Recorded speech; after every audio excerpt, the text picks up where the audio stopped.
We are breaking down the first official depth chart of the preseason ahead of the Falcons' first preseason game. We just did the defense. You missed it. Check it out on our YouTube at Sports Talk ATL. Now we're going to the offense. The offense, we've talked about this all offseason.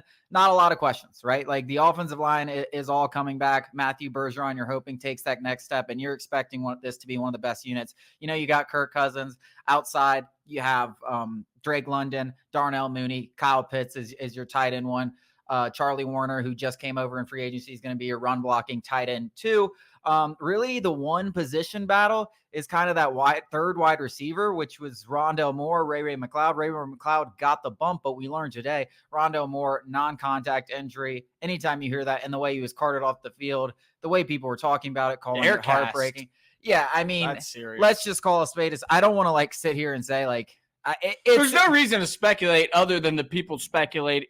We're reporting other people's speculation that it was bad. That it sounds season ending. Like if it's not, like thank your heavens, he's going to be out a while. So that knocks your wide receiver depth. But what did the Falcons do? And we were almost kind of, I wouldn't say mocking it, but we're like, God, we got another wide receiver. And they weren't like studs, but they were Ray McLeod's, Rondale Moore's, Cordero Hodge coming back. Mm-hmm. That depth of the wide receiver group, you may not have stars, but you have guys that can fill in as wide receiver threes. Like Cordero Hodge could be the Falcons wide receiver 3, and you might feel just as good as you did with Rondale Moore. Ray McLeod is in that same breath. So they have depth in that area. That's maybe the one spot you could stand to lose someone. You never want to say that. You know, prayers to Rondale Moore, but no real surprises here, I didn't think. Yeah, Ray McLeod first in that slot role.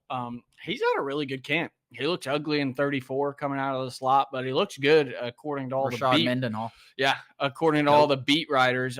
Casey Washington, more of the same in terms of the depth pieces at that wide receiver position. He seems to be have a connection with Michael Penix, which is way more important in terms of his future with the team than Kirk Cousins. The running back I thought was interesting. Everybody's been saying, you know, the beat guys who have been there, that Carlos Washington, the running back, has been, you know, kind of effectively the third stringer, ahead of Avery Williams, ahead of the rookie Jace McClellan. And then in the depth chart, he's last. Avery Williams is third. Jace McClellan is fourth. And if Avery Williams can't really, the Rondale Moore injury, I thought more about special teams than offense in general, only because, you know, Ray McLeod's going to handle probably a lot of the punt duties, a lot of the kick return duties. Rondale Moore is of that same, you know, variety of guy, can take both.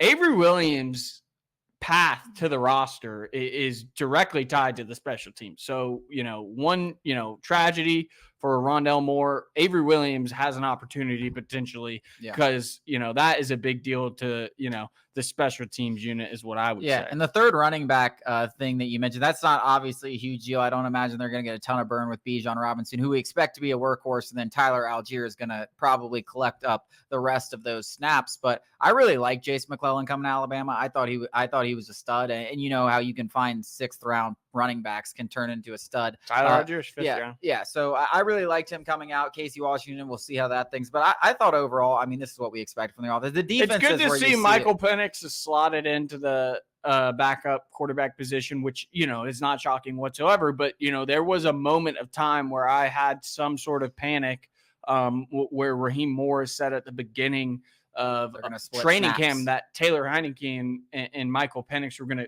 to split backup snaps with the second team, which is just completely unacceptable. It's clear now that they're reporting that Michael Penix is taking all of the second team reps, and Taylor Heineke, and I'm blanking on the 4th string guy's name, are with the other side on the other side of the field with the other teams, which is good. He's going to be starting this preseason game. I would expect Taylor Heineke to play, you know, a third of the game, Michael Penix a third of the game, and then the 5th string guy or the 4th string guy a third of the game. Yeah, I mean, this is Alex. That's really just your fault for doubting Raheem Morris, man. This isn't Arthur Smith, baby. This is he said it. Hey, he said it. Hey, you know what? I only freaked out because he literally said they're gonna split. So I think he heard my outrage and he was like, you know, Alex is right. That is a moronic thing to do. Michael Penix, every single snap for you. And Michael Penix is great. I cannot wait. I hope to God he plays on Friday. I cannot wait to see him play in the preseason.